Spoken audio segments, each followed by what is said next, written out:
The Cape Town Holocaust and Genocide Centre welcomes you to tonight's webinar, Renurturing Peace, Building Blocks for a More Resilient People, a Case of Rwanda.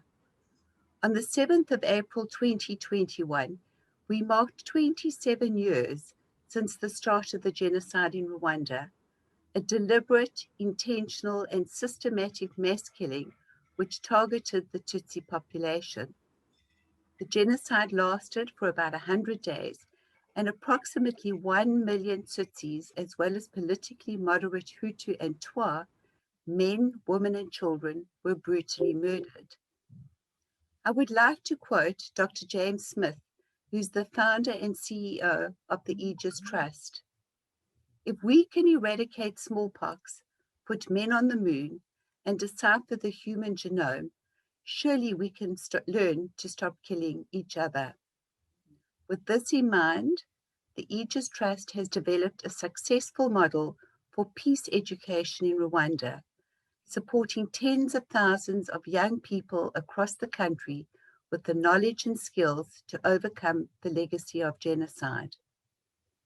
Peace education started as a pilot in 2008 at the Kigali Genocide Memorial.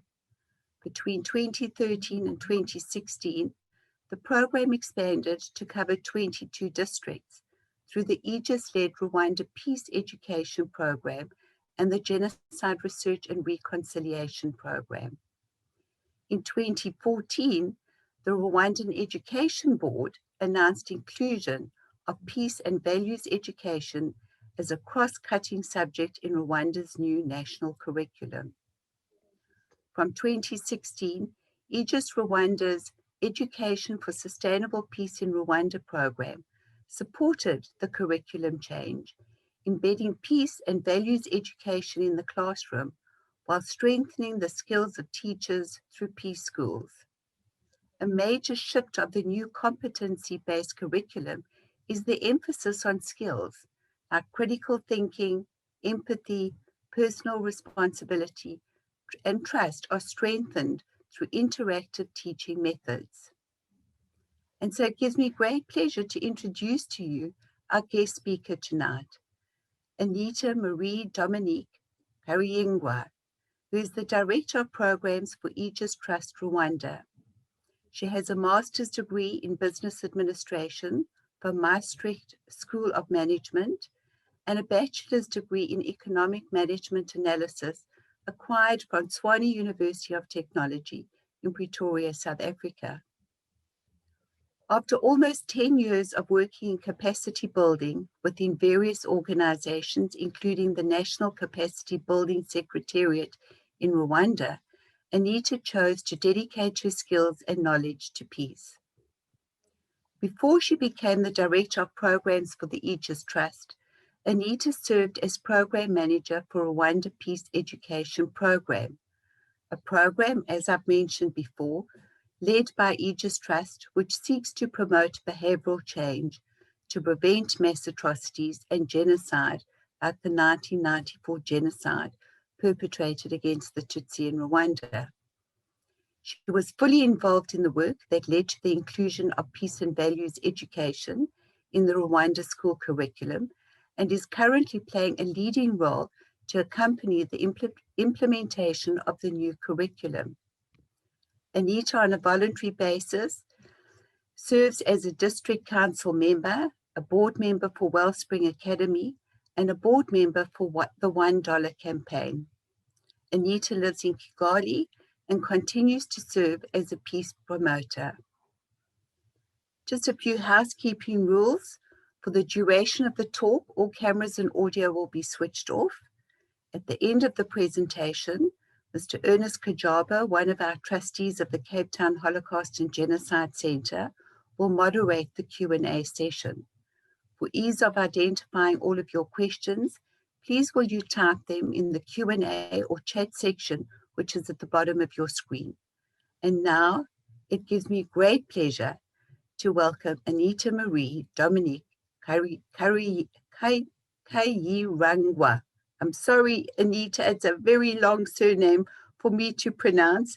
I hope I got it correct. Thank you so much. Thank you so much. And I think, and the name, you pronounce it correctly. Thank you very much. And it's a very good introduction, which makes my task very easy tonight. So yeah, you've said it, you've introduced what we do so well, and I will not take much time to talk about it because you did it uh, very well.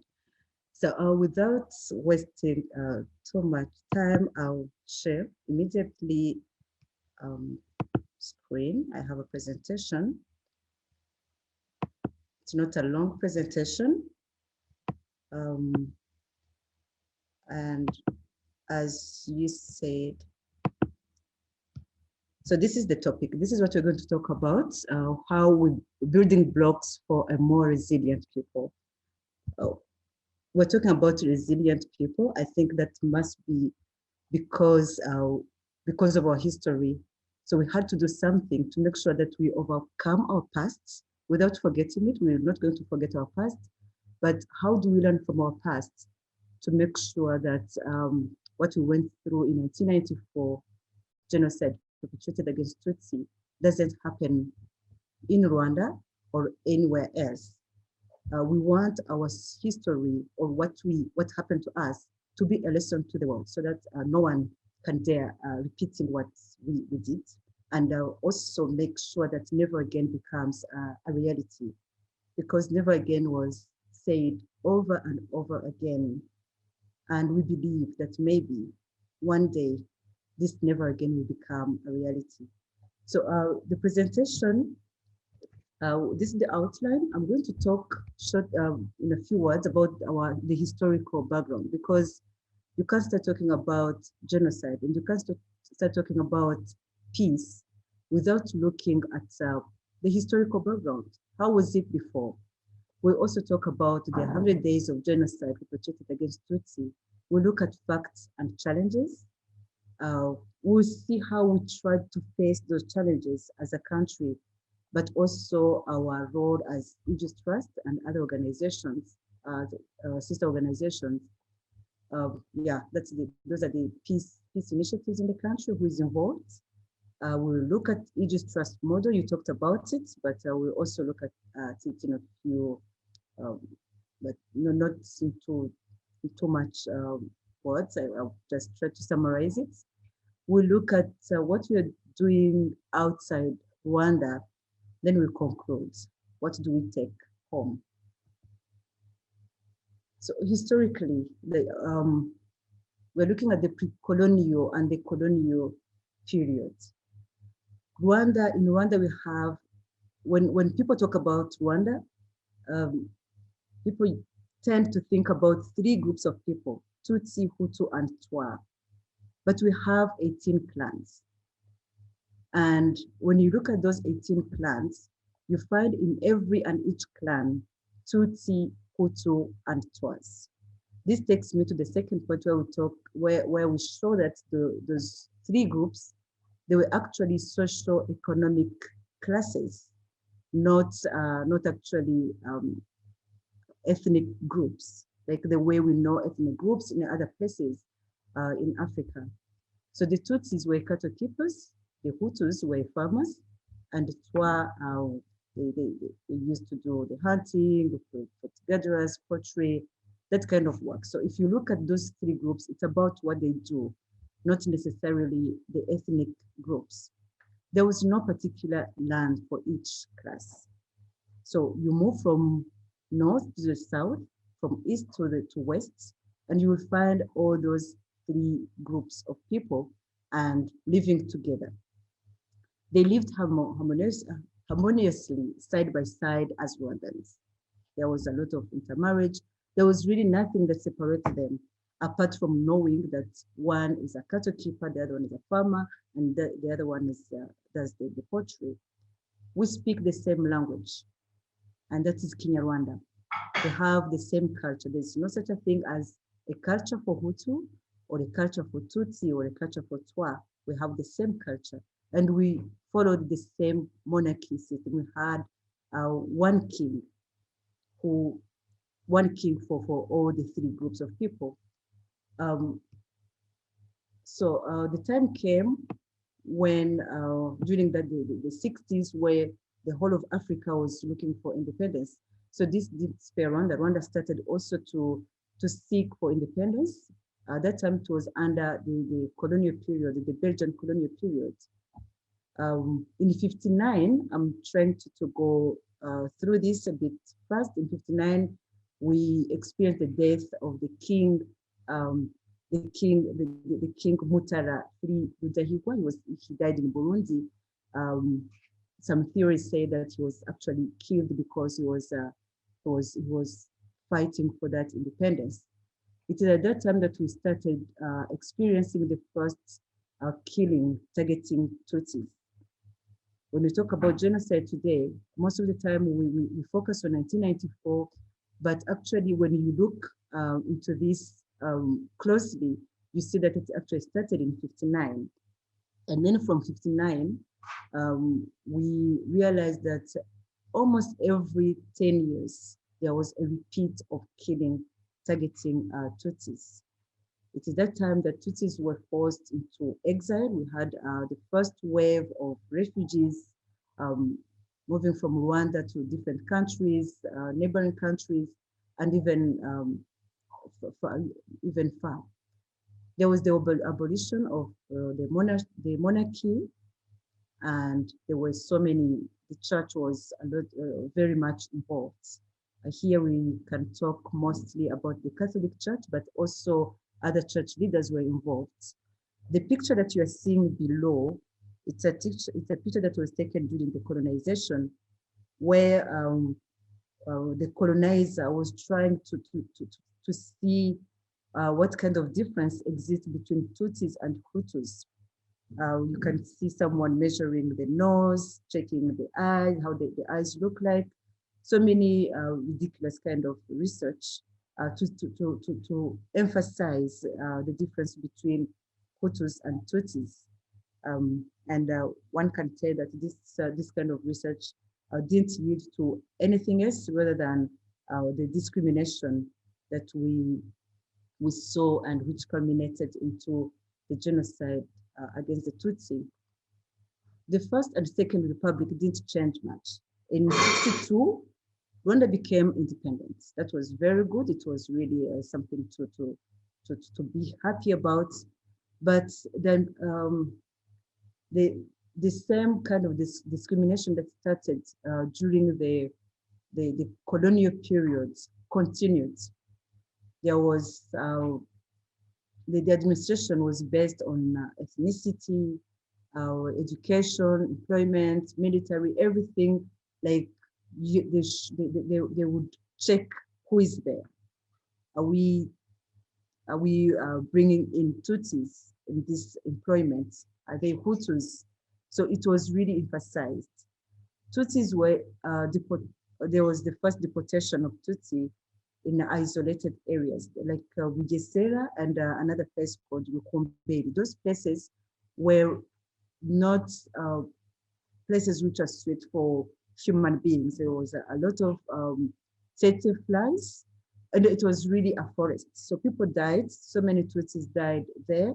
They were really isolated. Their children didn't go to school. It was the process or the preparation of the genocide that we see from really those years way back. The killings continued. I talked about how almost every 10 years there was a repeat of massacres targeting Tutsis. And then in 73, there was a coup. There we have a new President Habyarimana, replacing President Kayibanda. With the Second Republic, people thought it was going to be better, but actually there was kind of a disguise. The discrimination continued, the persecution continued, but now in a disguised manner. They introduced what they called the quota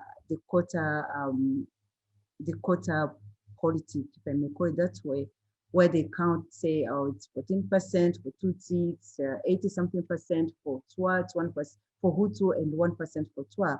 even those that quota was not followed, but still it was in paper, and one would wonder why, since we're talking about all Rwandans, why do you have to even count them? So the hate propaganda continued during the Second Republic.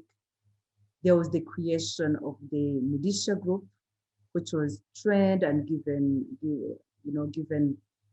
guns and everything to be ready for that day when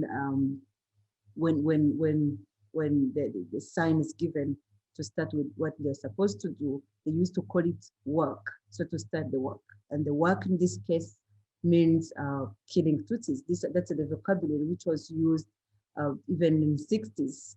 So whenever they would go to kill Tutsis, it was called to work. There was also the death.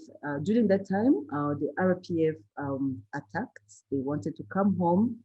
Remember, we talked about the refugees who were chased away from their country, and they tried everything. They were, at a certain stage, even chased from Uganda. They came to Rwanda, and Rwanda chased them back to Uganda. So many attempts. They attempted so many times to come peacefully, but it didn't work. So they had to fight. When the president died, it was that we saw that Interahamwe were waiting for, and other killers were waiting for. Here we see the genocide, which took 100 days. It was 100 days of genocide. But as I said, also there were also other genocides, maybe which were not recognized by UN, but this one was recognized by UN and the international community. So toward the genocide, we saw many examples of hate speeches. We saw that really the country was getting ready for the killing that were coming, that were imminent. For example, we are looking at the speech by a certain Leon Mugesera with Interahamwe and another political party called CDList. This is what he said: "We will create a shortcut for Tutsi through River Nyabarongo. We'll send them back home in Ethiopia, isn't it?" So that was a meeting in a Western province. That was in 1992.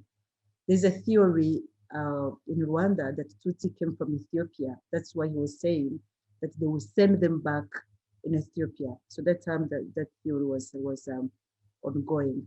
And the river Nyabarongo connects to River Nile.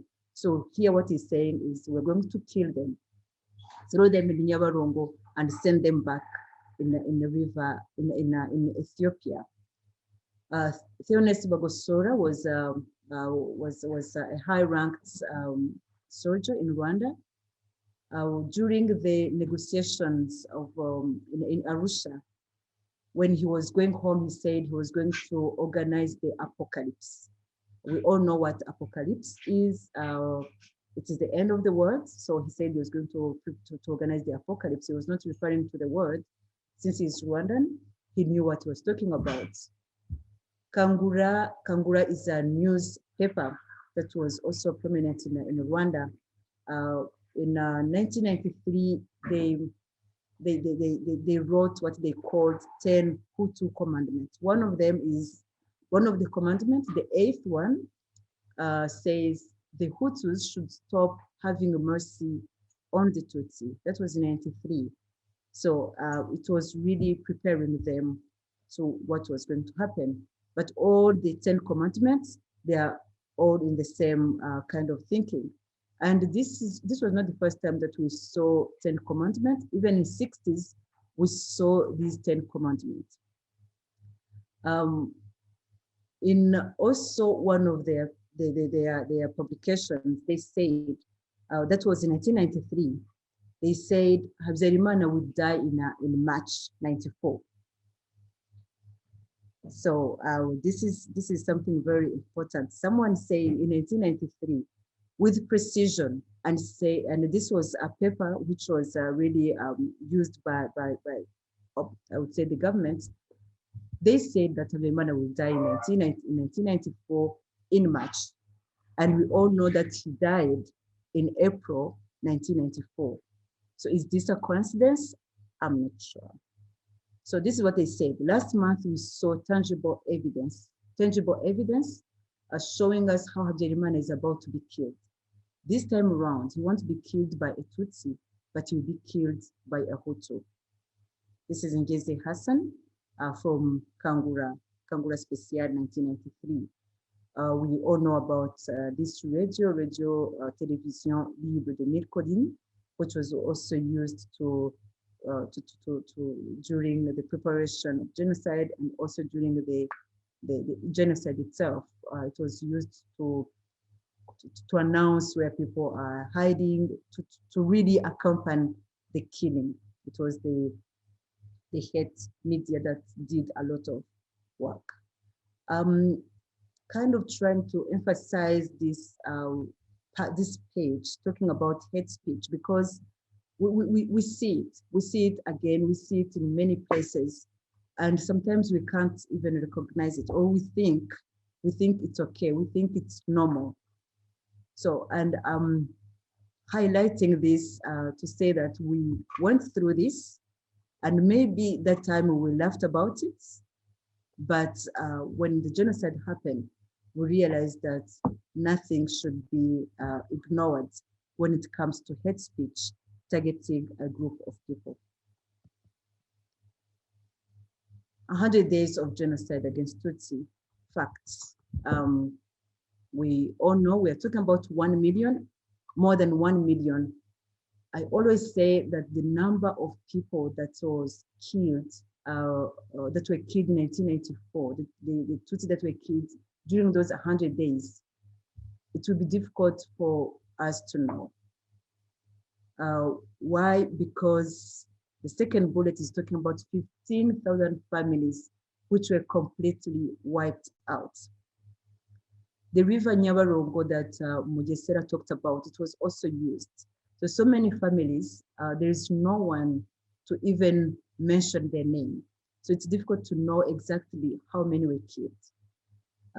Another fact is, so they were so prepared to the extent that 10,000 of people were killed every day, 400 per hour, 7 per minute.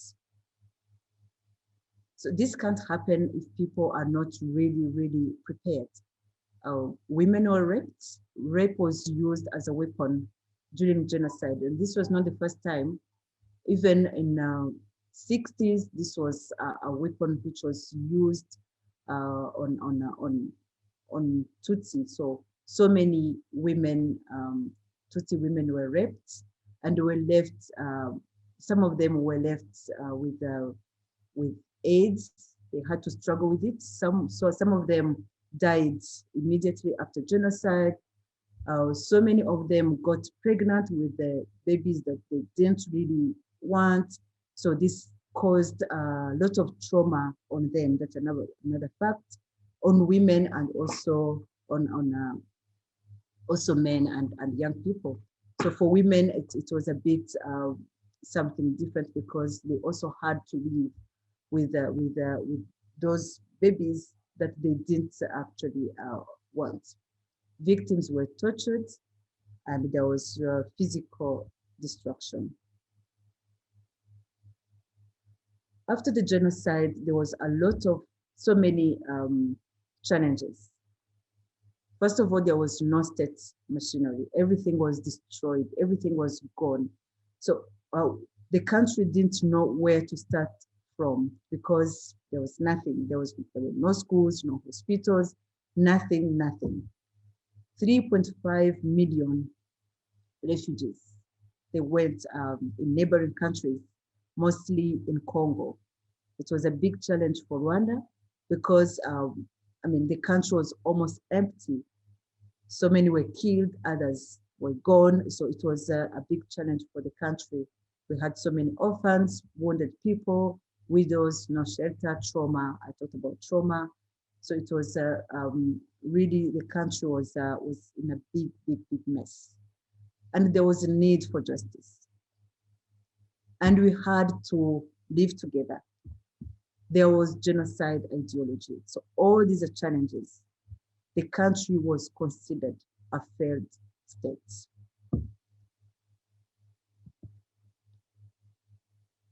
How do we face such challenges? Where do we start from?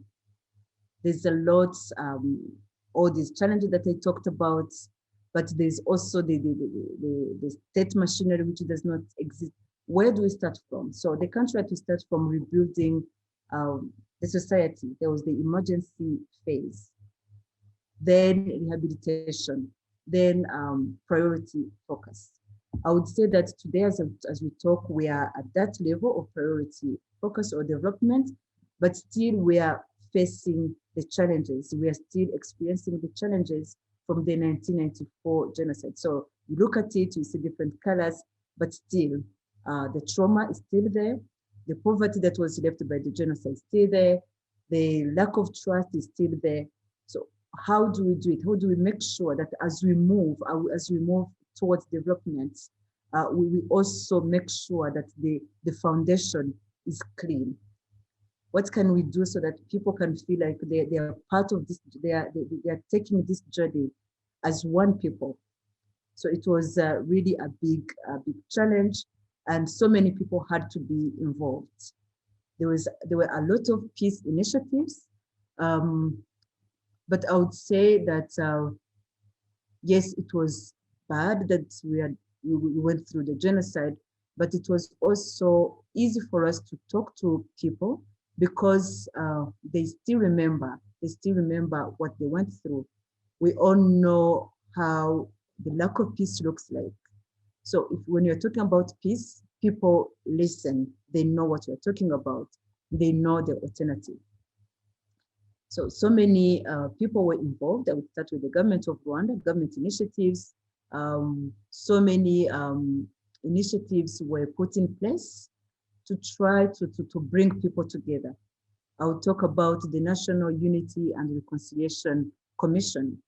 I'll talk about Itorero, a place where people meet and talk about their history, try to focus on positive things that exist in our history instead of focusing on our dark history. We talk about our dark history as a learning point, but we focus on what brings us together, on our connectors, instead of focusing on our dividers.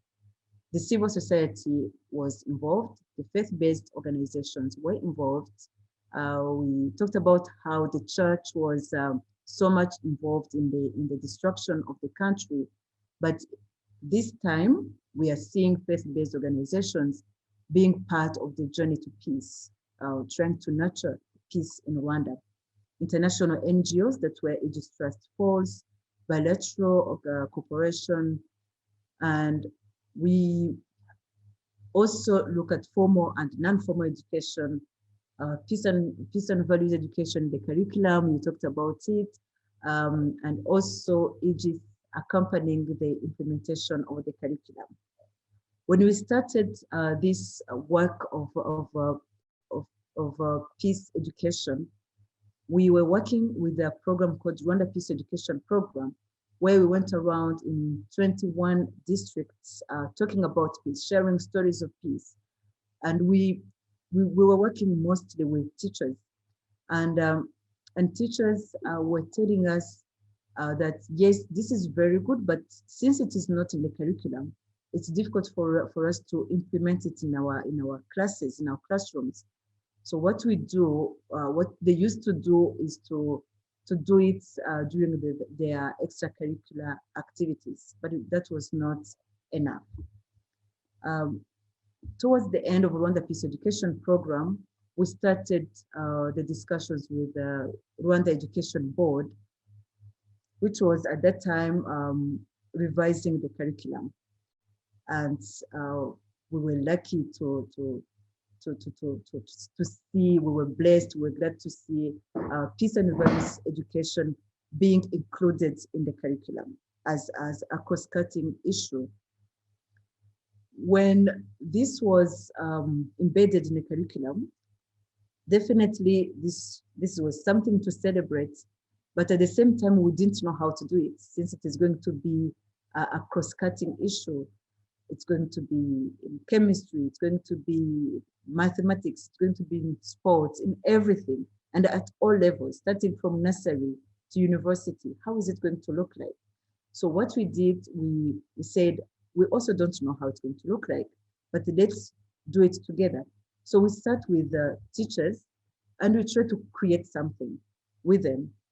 We came up with the teacher guide, a document that was given to teachers to understand how they can embed this in their lessons. And since we did it together, it was easy for them to understand. And also after the teacher guide, we said, okay, let's now look at model lesson plans. How would it look like exactly in a model lesson plan? Because for teachers, if something is not in a model lesson, in the lesson plan, then it's difficult to talk about it in the classroom. So we came up with some model, which was also shared with teachers. Currently, we are also working on the reference book, where we're going to put it's kind of an encyclopedia, where we'll put every what we will call everything. It won't be everything, you can't write everything, but we try to make it as comprehensive as we can, to help or to support teachers at all levels. So that book is we're still writing it, and it will be ready maybe by August or September. And it's going to be shared and to be also online for even other teachers, even those outside Rwanda, to see them. And also these documents that I talked about, the teacher guide and the model lesson plan, it is also online on a digital platform that we call Ubumuntu digital platform, where you can, if someone wants to see how they look like, they are available on that platform. Aegis Trust model is built on three, I would say, we look at it in 3 times. We look back, we look into the present, and we also look forward. When we look back, we are looking at the psycho-cultural and social reconstruction of those affected by crimes against humanity, mass atrocities, or genocide. Because we believe that if someone is still struggling with the consequences, it will be difficult to tell this person to start thinking about peace. So you try to fix what happened, the wounds that were left by the genocide or other crimes, to be able to move forward. Looking into present, we do campaigns, evidence-based campaigns, or we speak out. In our content, we look at the continuum of violence, the steps that lead to genocide. Since we know those steps and we've seen them live in Rwanda, so when we see them elsewhere, it's easy to recognize them. So, and what we tell people, we can make noise, we can speak out, but when we're talking about it, even with people like you who are now listening, we say, when you see something like this, please speak out, don't keep quiet. Yeah, when you see people's, hate speech being multiplied, maybe in media, then say, no, we've seen this before, and it can't happen in our eyes. We also look forward. This is through peace education, through formal and non-formal education. I've already talked about it, where we emphasize positive values and critical thinking, and also we look at the change in attitude. So that is Aegis approach to sustainable peace. When we conduct our training, we use what we call the mobile exhibition. The mobile exhibition, we have 18 stories. These are true stories. Like these stories that you are seeing here, it's a story from a young girl called Grass. Grass was 10 years old during genocide. And after the genocide, 1994, when the genocide just ended, she was running away with her grandmother, going to Congo. And then as they were going away, she heard a baby crying in a pit somewhere. She told her grandmother, let me see what is happening there. The grandmother said, no, you can't go there. She said, no, I can't move 1 inch if there's a baby crying. Maybe she needs our help. This is a 10-year-old we're talking about.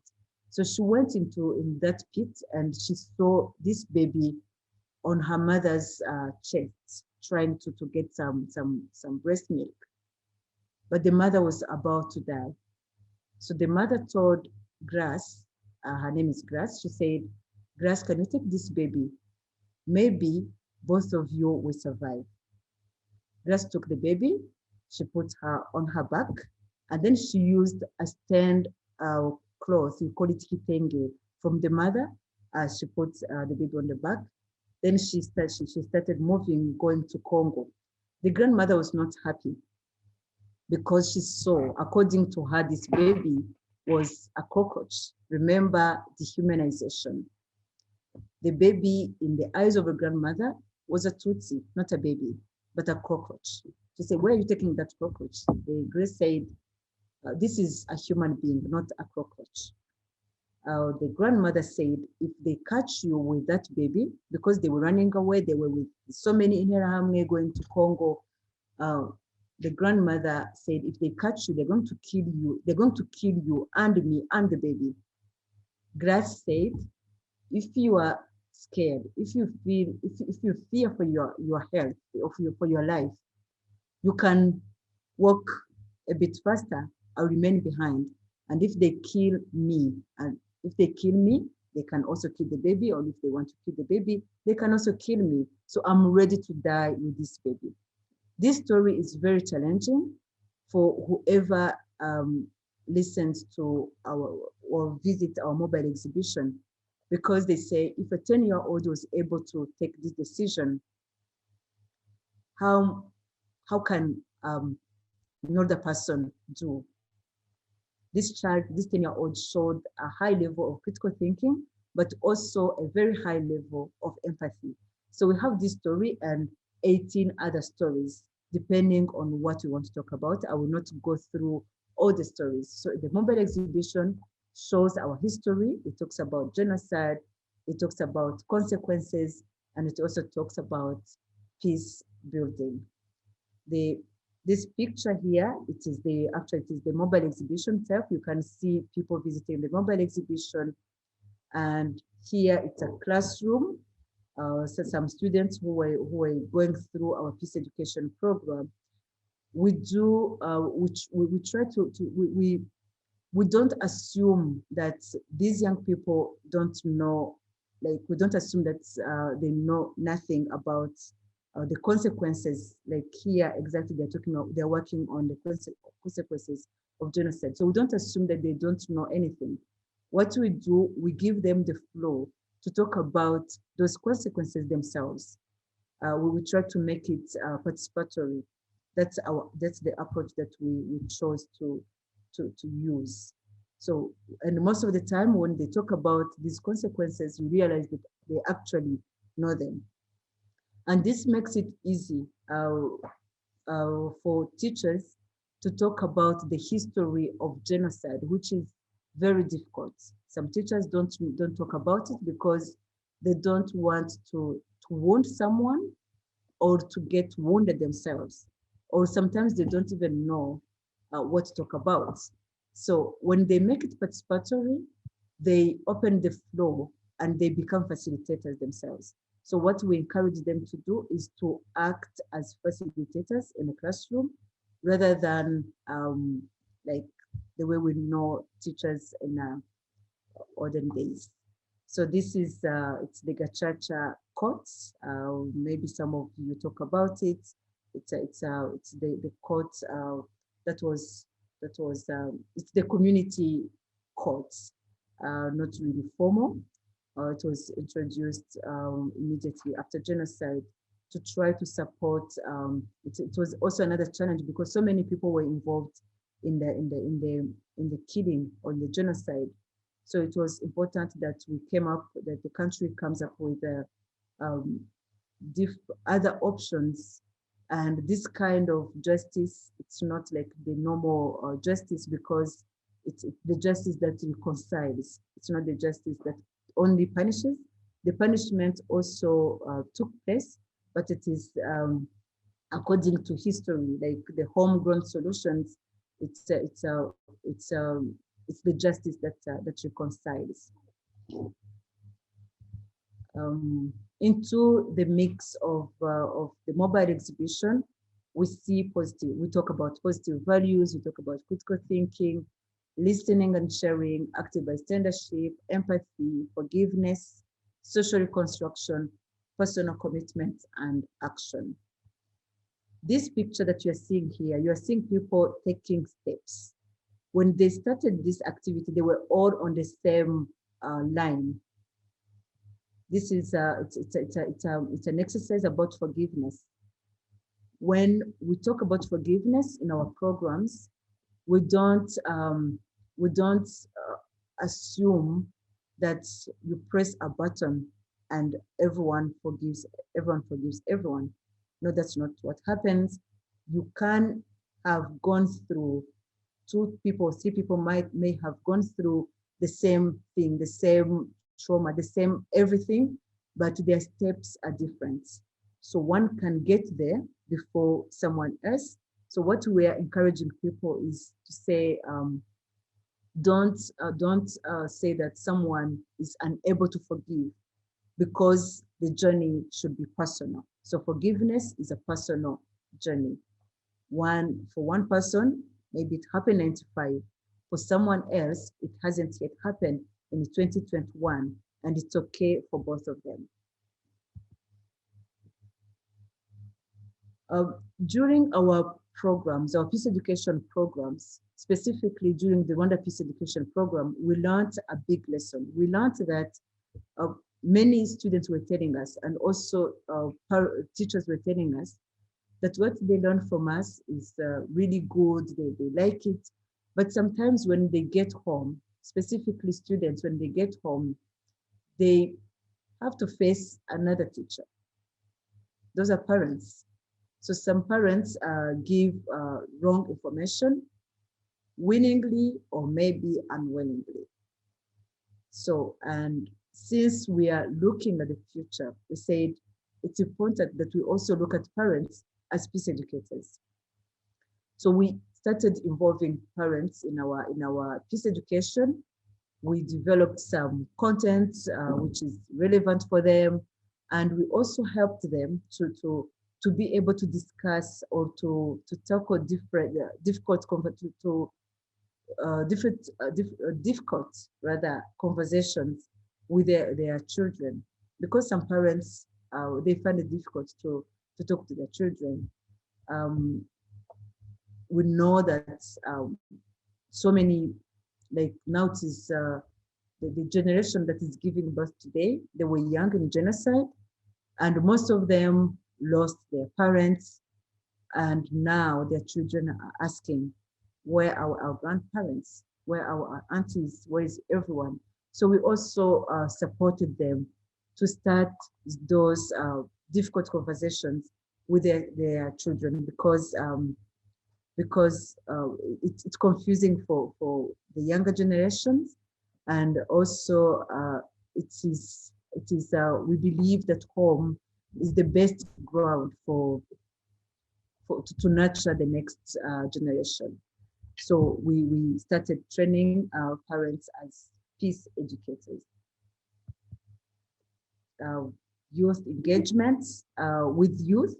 We talk about peace education, but also we include something as like leadership. We teach them how to come up with some income generating projects, to do advocacy. Remember, part of the values that we want to nurture is active bystandership. So if they see something happening in their community, they should be able to talk about it. So this is what we train our youth to do. You can see someone who is taking a photo. It's not any kind of photo. What we taught them about peace. We gave them some content on peace education. But then when they go in the community, they have to come up with stories of peace. And these cameras help them to put together those stories. And we use the same stories to teach other young people. They also do poetry, they do singing and drama, everything around peace, peace too. Like they do what they like young people, they like poetry, they like dancing, they like doing sports. So everything that they do, it has to give that message of peace. Intergenerational dialogue. This is it's also something that we find very important in our education program, because in our culture it wasn't something obvious, where you see parents and young people seated together to discuss issues, to discuss real issues that exist in the community. So we create such spaces and bring together young people with their parents and also the community at large to talk about issues that young people themselves identified in the community, and they get perspectives from different generations, because that conflict always exists. But we believe that when they go together, that conflict is maybe reduced, or they come up with solutions that can benefit the whole community. We also do what we call national listening sessions. Like this picture that you're seeing, this was young people. This was we brought together young people and decision makers. They sat in the same room to again talk about issues that they saw in the community, different issues. Last year we were talking about teen pregnancy. Teen pregnancy, for us, it was we saw it as a big threat to peace, because teen pregnancy, it can be, according to these young people, they said parents are not there for us, so we end up everywhere. So they kind of calling parents to come back to their duty, and also telling decision makers, guys, you're seeing us doing this. You're talking about drugs. You're talking about, human trafficking. But this is what we saw in the community. This is how it looks. This is how people get in the trap of in the trap of being trafficked, if I may call it that way. So they sit in one room and talk about what they saw in the community, and decision makers are ready to listen to them. So we see these two platforms, the national listening sessions with decision makers and the intergenerational dialogue, really very important platforms for young people to voice what they want to tell those who are older than them. We also do research. For research, what we wanted to do is, again, it is almost similar to what I've just talked about. The researchers, we support them to go in the community. We agree on the themes, we identify the themes. Every year we sit together, we identify the themes based on what is going on, the current issues, and then they go in the community and do research. And after doing that paper, they come up with a policy brief. And those policy briefs are supposed to be given to decision makers one more time. Why? I don't know if it's something that we see everywhere. Sometimes people don't like to read huge documents. They prefer 3-4 page documents. So the policy briefs are shorter and straight to the point, And when a decision maker is interested in what is in the policy brief, maybe he or she will go back to the bigger documents. What we want is to inform decision making, is to inform policy making. If you saw our approach, we are trying to be as holistic as we can, targeting young people, but we see young people in a classroom. That means we train teachers.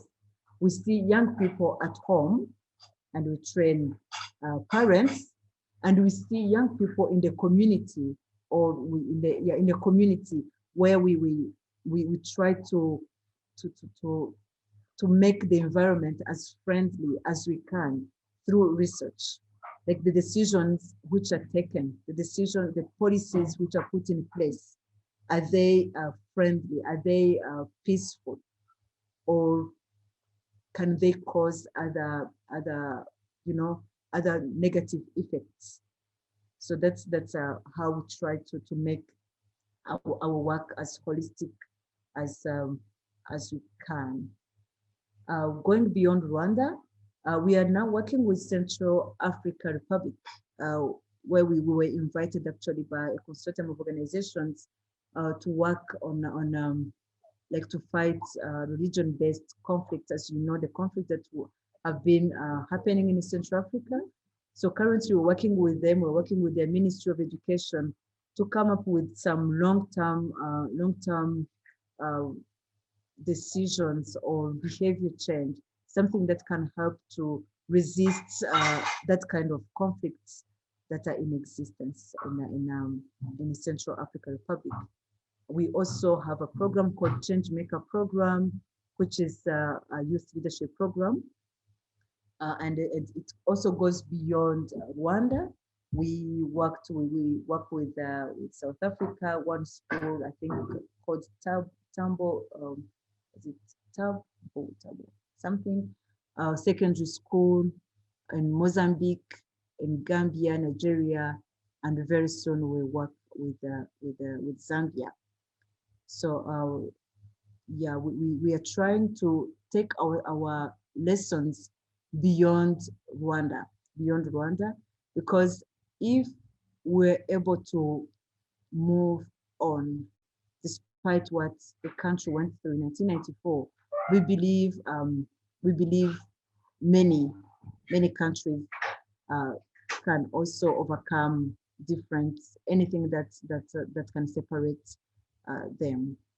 So we're still moving, we're still struggling, but we believe that this is the only way to go.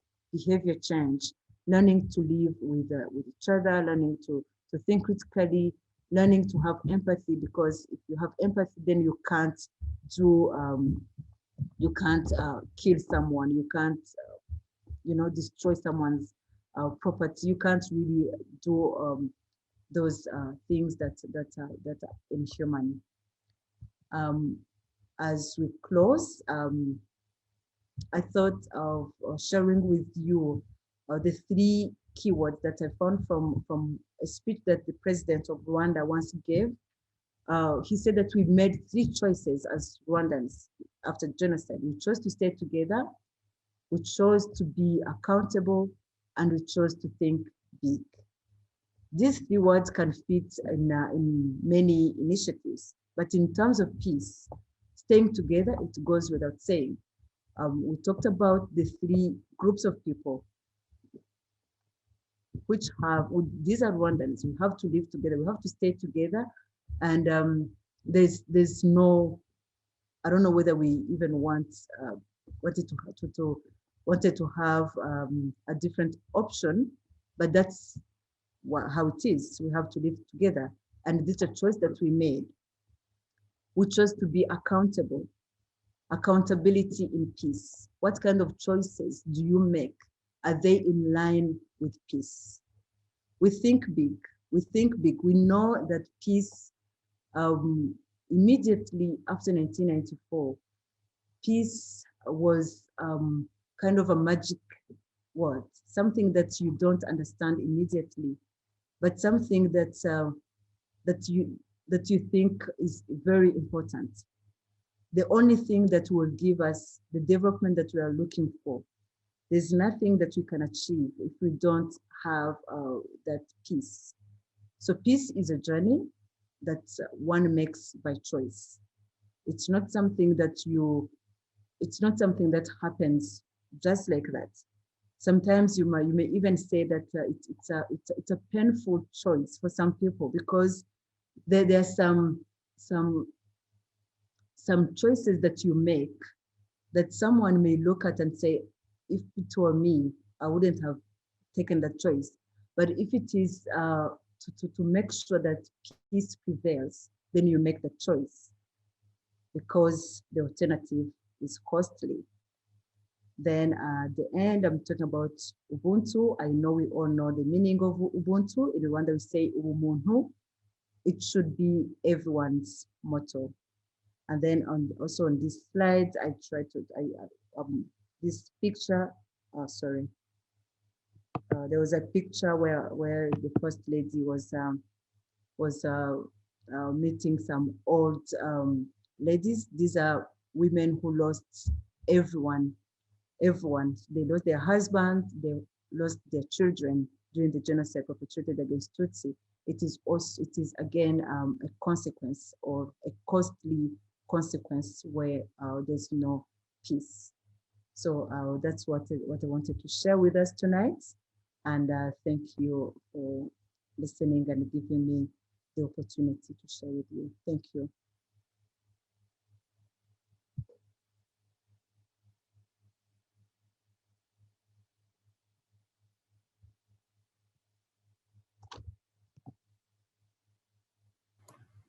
Ernest, you can unmute yourself.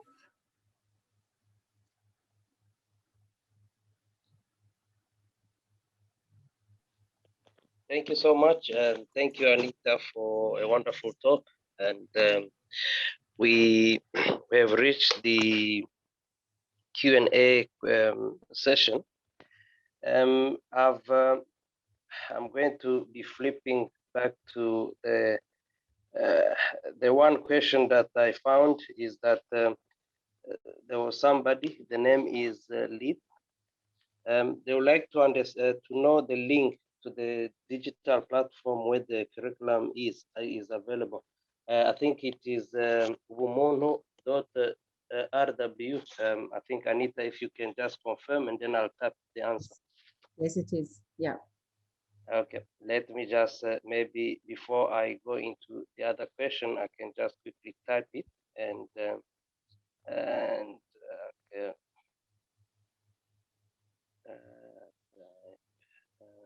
Sorry, www.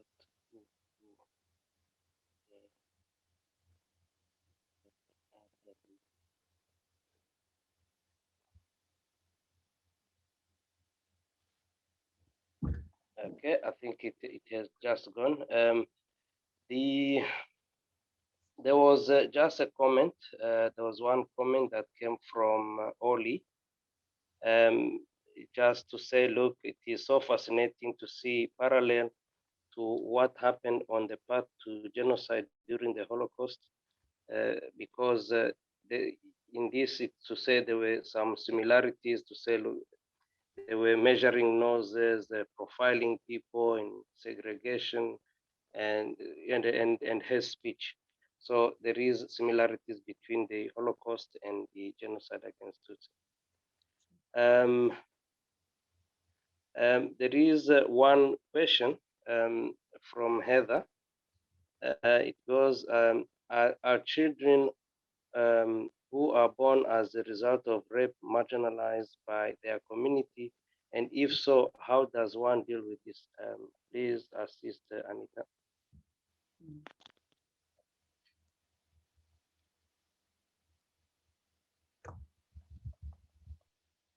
Yes. Thank you, Ernest. Yeah, the comment about the similarity, I think all genocides are similar. All genocides are similar, and the thinking of, like, if you check in the head of the genocidaires, as we call them, I think what is there is the same. It's the same. So the similarity is obvious. Oh, the question by Heather, are children who are born as a result of rape marginalized by the community? And if so, how does one deal with it?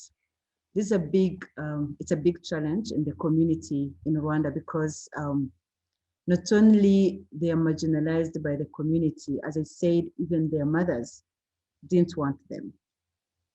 Some of them, they kept their babies, others, and they gave birth to them and they loved them. Others really hated them because they reminded them of what they endured, what they went through. So, and the community also knows them as children of Interahamwe, children of killers. Even if their mothers don't tell them, someone will tell them. The community, the Rwandan community is too small, so everyone knows everyone. Somehow, somewhere, that will come up. So they face it rough.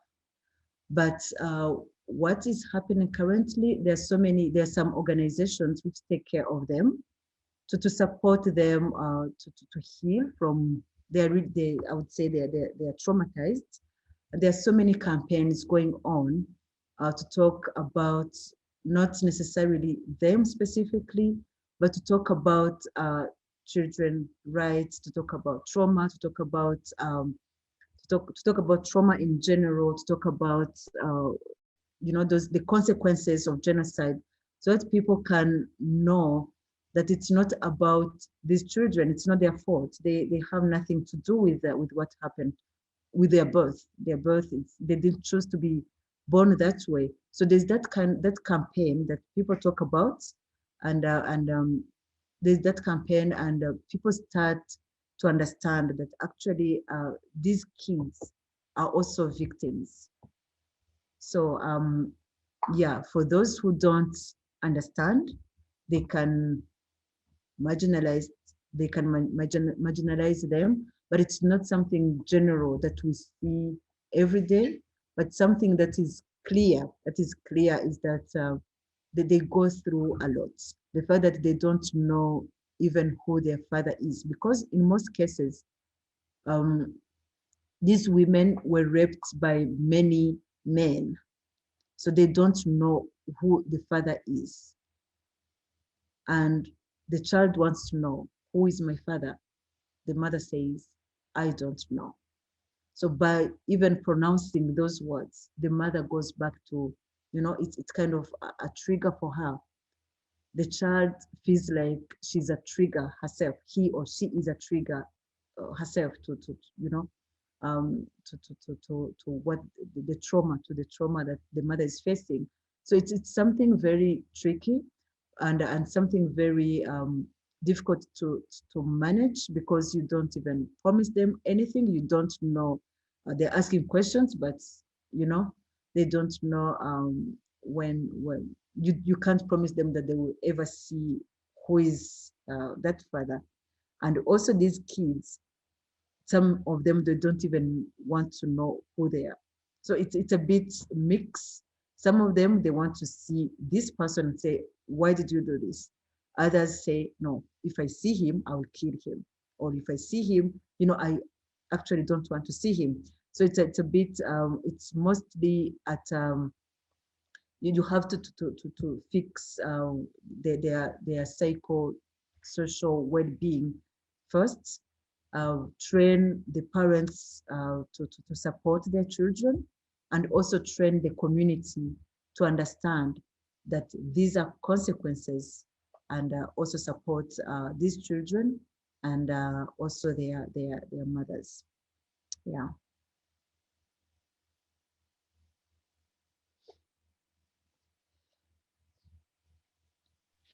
Thank you, Anita.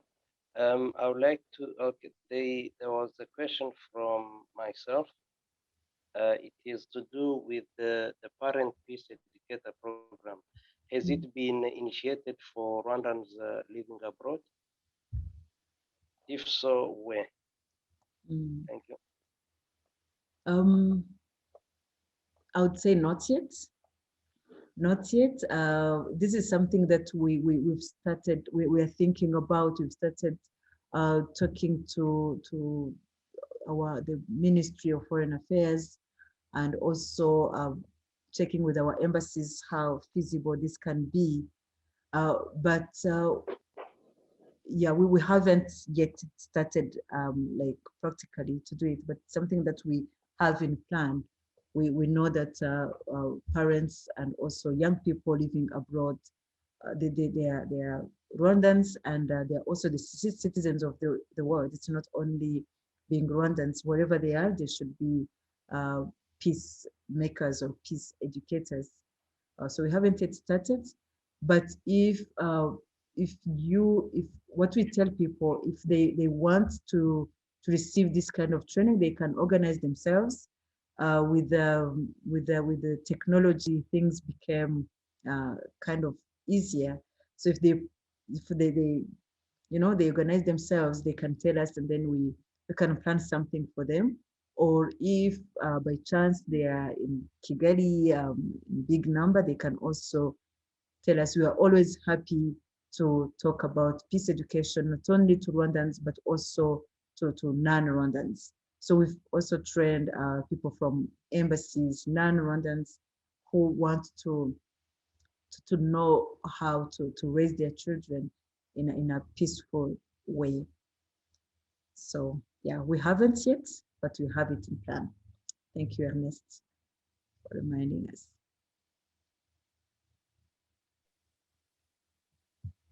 Thank you so much. And I think with the pandemic, I don't think it will be easier for people to come around, but I think we'll use the opportunity for the technology. Thank you. There is another question. I'm going to quickly. Okay. This comes from Oli. She asks that are most Rwandans generally happy to talk about peace and reconciliation, or is there a type of genocide fatigue after many years? Then another question through that, it says, also, do people easily tell their testimonies, stories to each other in Rwanda, or is it not really spoken about? So yeah, it's a good question. Genocide fatigue, I would say no. No, because it's sometimes when we talk about it, it feels like actually yesterday. So, and we believe that when we talk about it, we are educating each other, and we are educating the world. So we are not, I wouldn't say that we're happy to talk about peace and reconciliation. That is something comfortable to talk about. But talking about genocide, it's not something that someone would feel happy to do. It's not something really pleasant to talk about. But we know that we have to talk about it. If we don't, then we will forget. The next generation want to know what happened. We don't, we tell our stories to young generations, not in a traumatizing way, but for them to know that this route we took, make sure we don't, make sure you don't as young people. So there's no genocide fatigue, because it's still fresh in our, it's still fresh in our minds. It's something that we don't, it's not something that happened many years ago. So, and I think we are going to talk about it for many years, to make sure that what happened to us doesn't happen. It serves as a lesson. And if we don't talk about it, it won't be, we won't be able to deliver that lesson that we want to deliver to the next generation. Today, we are still talking about the Holocaust. It happened many years ago. And when I hear testimonies from I mean, is it the second or third generation from the Holocaust? You hear it, it's still fresh. And most of the time, those who are even sharing those stories, they didn't go through it directly. So for Rwanda, it's still fresh because survivors, they're still there. Some of them are actually very young. We're talking about 27 years. So if you hear a testimony, someone who was 5 years, I once heard a testimony from someone who was 5, and she said that when she was starting her testimony, she said that people might think that a 5-year-old can't remember what happened, but if it is something as heavy as the genocide, a 5-year-old can write a book. So this child who shows that I'm 5 now, she's 32. She has her own baby. She told the story with a lot of details. So it's still fresh, and I wouldn't say that there's that fatigue. Do people easily tell their testimonies, stories to each other in Rwanda, or is it not really spoken about? People have started to tell their stories. As time goes by, I think it becomes easier, I would say, easier for people to narrate their stories. It's not something easy, because when you have to go through your testimony, it's painful. It's painful. So you have to revisit all those images, to smell those smells again, to see everything.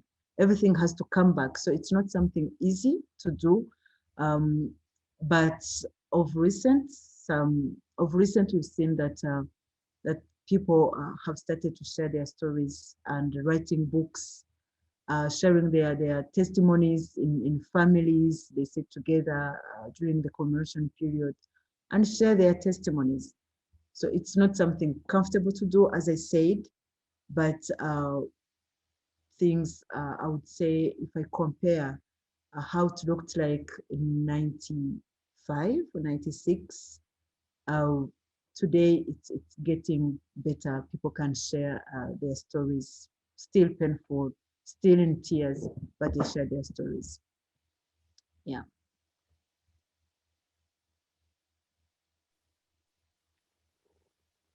Thank you, Anita. This is while we are waiting for other questions, perhaps I think our time also is not on our side. I think I'll take maybe one or two coming. As we wait for the other questions, I have a question that I've just started now. It is to do with I think yesterday there was an announcement about the creation of the Ministry of National Unity and Civic Engagement in Rwanda. What is its significance? What do you think it will achieve? And please. Yeah. So it's a new ministry, definitely. I haven't yet seen what will be the role, like in details. But what I can just imagine is unity. The national unity is something which remains a priority for Rwanda. Remember when I was talking about the how the country started with the emergency and everything. So all the consequences from the genocide and everything that the country went through since 60s or something, it still comes back. So the unity was destroyed,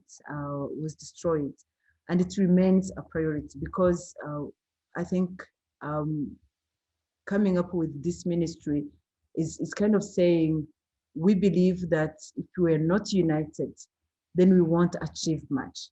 If one goes one way and the other one goes, one goes left, the other one goes right, depending on your ethnic, so-called ethnic groups, because they're not even ethnic groups, then we won't achieve much. So it's kind of showing saying that we still see our unity as something which is a priority, giving it a whole ministry.